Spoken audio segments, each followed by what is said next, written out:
সেদিন আমি মেসেঞ্জারে ঢুকলাম, মেসেজে গিয়ে আমি একটি মেসেজ পেলাম, যেটা একজন মেয়ের মেসেজ ছিল, অনেক লম্বা মেসেজ, এবং এই মেসেজে একটা সুন্দর মেসেজ যেটা আমি তোমাদেরকে শেয়ার করতে চাই, যেহেতু এটা অনলাইনে যাবে, অনেক মেয়েরা ওইটা শুনবে, অনেক বোনরা এটা শুনবে, অনেক কিছু শেখার আছে।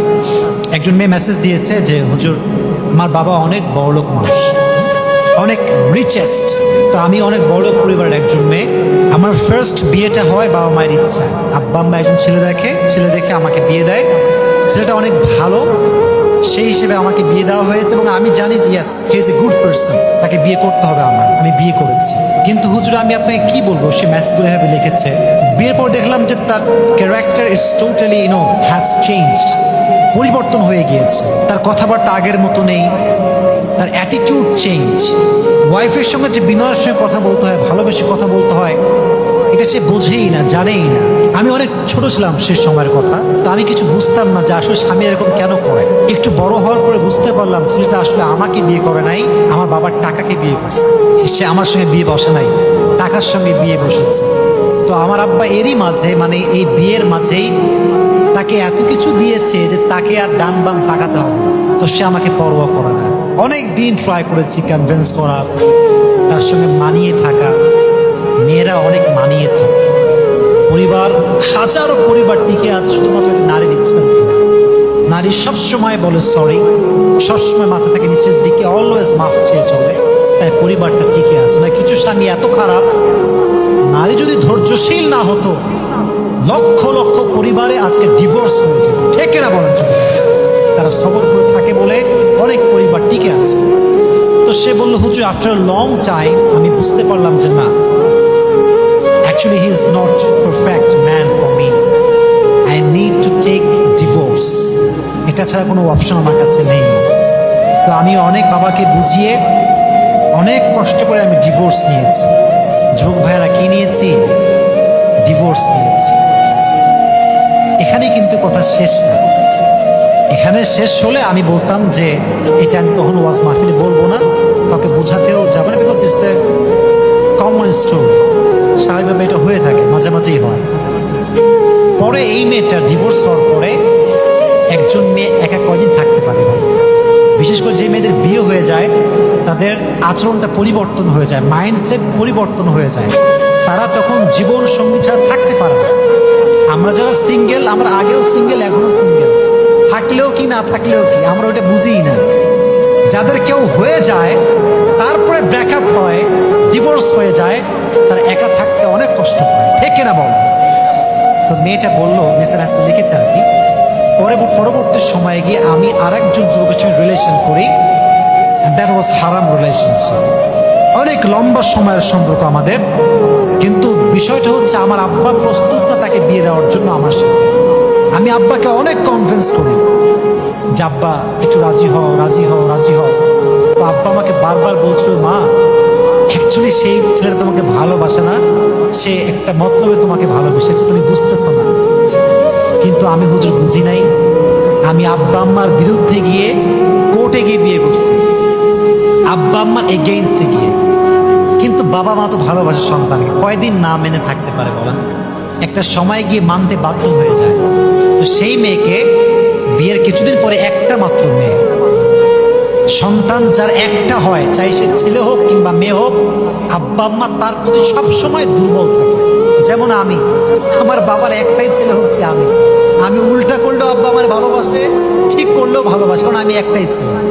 একটা ছেলে যার হয়, কি যে উইকনেস কাজ করে, ওইটা বাবা মা বোঝে, আর কেউ বোঝে না। তো পরবর্তী সময় যেটা আমি মেসেজে পড়লাম, সেই মেয়েটাকে আব্বা লাস্টে বাসায় উঠায় নিয়ে আসছে, মেনে নিয়েছে। এবং এটাই ছিল হচ্ছে ছেলের চাও। ছেলে চেয়েছিল যে কোনো মতো আব্বা মানলেই হয়। তখন আমার দাবি দেওয়া শুরু যে আমি আসলে কি চাই। ছেলেটা পরে বাইক নিয়েছে, মোটা অঙ্কের টাকা নিয়েছে। যখন সব নেওয়া শেষ, শুরু হয়ে গিয়েছে বাজে ব্যবহার।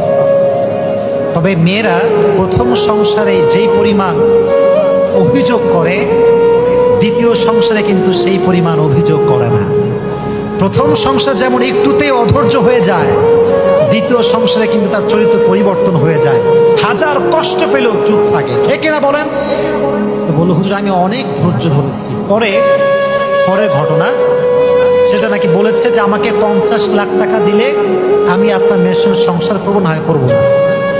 এবং আমি অবাক হলাম, বাবা মেয়েকে কতটা ভালোবাসে আপনি চিন্তা করেন। পরে ওর বাবা অনেক ম্যানেজ করে প্রায় নাকি 30 লাখ টাকা 40 লাখ টাকা তাকে ছেলেকে দিয়েছে আর কি, যে ঠিক আছে আমার মেয়ে তো আগে বিয়ে হয়েছে একবার, আবার ডিভোর্স হয় তো খুব খারাপ জিনিস, তো খুব খারাপ বিষয় এটা। আব্বা তো এটা মানতে পারবে না। পরে মেয়েটাকে সে আবার রেখেছে ওখানে। কিন্তু ছেলে তো ছেলেই, ছেলে যখন বেঈমান হয়, এত বেঈমান হয় ছেলেরা, এটা আমি কল্পনাও করতে পারবো না। যারা টাকার লোভী, এদের মতো জঘন্য পুরুষ দুনিয়াতে আর কেউ নাই, ঠিক এরা বলে। সবচেয়ে জঘন্য পুরুষ হচ্ছে এরা।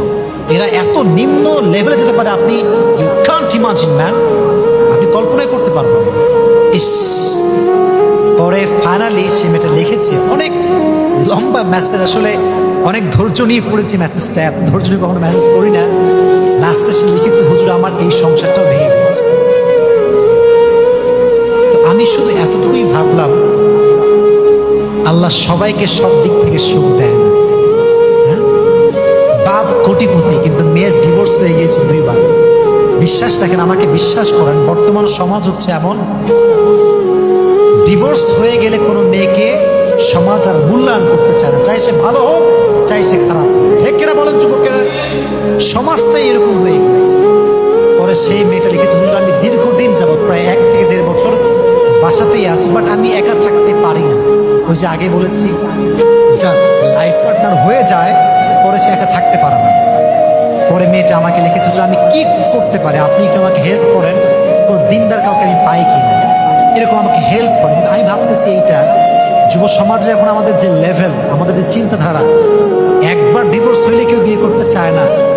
যে মেয়ে 2 বার ডিভোর্স মানে জীবনে পেয়েছে তাকে কে বিয়ে করবে? সমস্যা। সব যুবক তো টাকা পয়সা চায় না, তো ভালো বউ তো সবাই চায়। যুবক ভাড়া চায় কি চায়? চায়। এই জন্য আমি বন্ধুকে বলবো, যাকে বিয়ে করছেন একটু ভাবেন যে সে আপনাকে বিয়ে করছে না, নাকি আপনার বাপের টাকাকে বিয়ে করছে, খুব খেয়াল করবেন।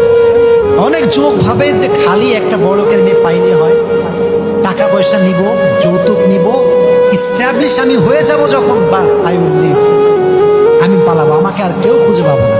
এরকম বদমাইশ গাদ্দার যুবক আপনার বাংলাদেশে আছে না নাই? আপনার বলো না কেন, আছে না নাই?